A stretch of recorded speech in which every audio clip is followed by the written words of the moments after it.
ជំរាបសួរបងប្អូនទាំងអស់គ្នានេះគឺជាវីដេអូសកម្មភាពដែលប្រពៃគាត់វឹកហាត់រាំមុនពេលដែលគាត់ចេញទៅសហរដ្ឋអាមេរិកមុនប្រហែលជាមួយសប្តាហ៍ហើយមានបងប្អូនជាច្រើនដែលបានសរសើរដែលបានសួរអំពីការរាំរបស់ប្រពៃថាប្រពៃគាត់រាំបានស្អាតខ្ញុំក៏សូមអរគុណបងប្អូនខ្លាំងមែនតែនទៅការហាត់របស់គាត់នេះគាត់មានពេលមុនប្រហែលជា7សប្តាហ៍មុនដែលគាត់ទៅទេដោយសារតែបងប្អូនដឹងស្រាប់ហើយការទៅសហរដ្ឋអាមេរិកឥឡូវត្រូវឆ្លងកាត់ដំណាក់កាលជាច្រើនតាំងពីសម្ភាសរហូតដល់ដំណាក់កាល1 2 3តម្រាំមកបានវីសាហើយទើបខ្ញុំចាប់ផ្ដើមគិតគូររឿងការហាត់រាំរបស់គាត់នេះហើយនៅពេលដែលខ្ញុំគ្រាន់តែដឹងថាគាត់ត្រូវទៅហ្នឹងគឺដោយសារតែខ្ញុំមានបទពិសោធន៍ធ្លាប់ចេញទៅរៀននៅក្រៅប្រទេសច្រើនដងដែរឃើញថាឲ្យតែយើងមានការជួបជុំជាមួយប្រទេសផ្សេងៗគឺខ្ញុំតែងតែចង់បង្ហាញវប្បធម៌ប្រពៃណីខ្មែរហ្នឹងឲ្យប្រទេសផ្សេងៗគាត់បានឃើញអំពីវប្បធម៌ដ៏ល្អផូរផង់របស់ខ្មែរយើងចឹងហើយខ្ញុំក៏ពិភាក្សាជាមួយនឹងកូនថាកូនបើយើងទៅបានទៅអញ្ចឹងយើងបង្ហាញគឺល្អមែនតើដោយសារកូនគាត់ធ្លាប់ហាត់របាំពីតូចមកដែរប៉ុន្តែតាំងពីគាត់ធំមកនេះគឺគាត់អត់ដែរហាត់តតែសោះគឺខានយូរមែនតើដោយសារគាត់រវល់រៀនរវល់អីច្រើនដល់អញ្ចឹងទៅកូនក៏ចង់ខ្ញុំក៏ពិភាក្សាជាមួយអ្នកគ្រូក៏ដាក់ថ្ងៃភ្លាមទៅ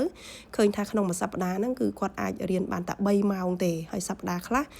កូនរវល់សប្តាហ៍ខ្លះក៏អ្នកគ្រូរវល់ចឹងទៅសាច់ដែលបានរៀនហ្នឹងថាប្រហែលបានជា10ម៉ោងទៅចោះប៉ុន្តែអ្នកគ្រូក៏គាត់ទៅសើដែរថាប្រពៃឆាប់ចេះដោយសារគាត់ធ្លាប់ហាត់ពីក្មេងមកអញ្ចឹងហាត់ទៅឃើញថាគាត់ឆាប់ចេះឆាប់យល់លឿនមែនតែនហើយខ្ញុំក៏សូមអរគុណអ្នកគ្រូដែរអ្នកគ្រូគាត់ជួយបង្ហាត់យកចិត្តទុកដាក់ហើយកូនក៏ឆាប់ចាប់បានហើយការរៀបចំសម្លៀកបំពាក់ហ្នឹងក៏អ្នកគ្រូគាត់ជួយនៅក្នុងការបង្ហាត់បង្ហាញកូនរៀបចំសម្លៀកបំពាក់រៀបចំគ្រឿងពាក់លើខ្លួនអីហ្នឹងខ្ញុំក៏ពិភាក្សាហើយជួយរៀបចំឲ្យគាត់ឲ្យបរៀនគាត់ពីរបៀបស្លៀកពាក់រៀបចំពាក់គ្រឿងពាក់អីនឹងលើខ្លួនព្រោះគាត់ទៅដល់ហ្នឹងគឺគាត់ម្នាក់ឯងគាត់អត់មានអ្នកជួយទេគាត់ត្រូវរៀបចំខ្លួនដោយខ្លួនឯងអញ្ចឹងដំបូងឡើងគឺអ្នកគ្រូបរិញ្ញាគាត់បួងសក់បែបនេះស្នៀតសក់មួយប៉ុន្តែដោយសារតែតិចរបស់គាត់អត់តន់ចោះកវលទេគាត់អត់តន់ចោះតាំងពីក្មេងមកអញ្ចឹងឆ្លាស់ពេកខ្ញុំក៏ពិភាក្សាមួយអ្នកគ្រូថាអាចមានម៉ូដអីតម្លាក់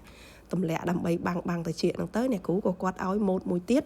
ដែលអាចប៉ានខាងមុខនេះហើយសៀតជាផ្កាចំបៃមួយនៅតិចដែលកូនអាចធ្វើខ្លួនឯងបានហ្នឹងងាយស្រួលផង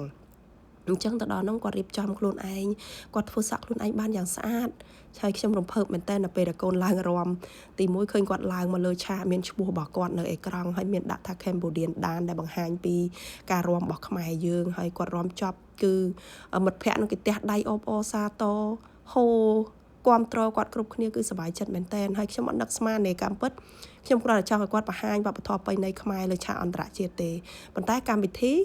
ក៏បាននៅពេលដែលចប់ក៏គេមានការ vote ភ្លាមលើបេក្ខជនដែលបង្ហាញសមត្ថភាពបានល្អជាងគេ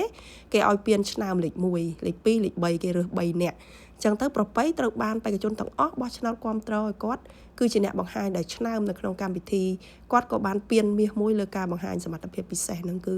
មោទនភាពខ្លាំងមែនតែនដែលអត់នឹកស្មានចាហើយក៏សូមអរគុណសាជាថ្មីដល់សាលាដែលបានជួយជ្រោមជ្រែងអ្នកគ្រូដែលបានជួយបង្ហាត់បង្រៀនហើយកូនខ្លួនឯងក៏គាត់ខំប្រឹងទៅឃើញថា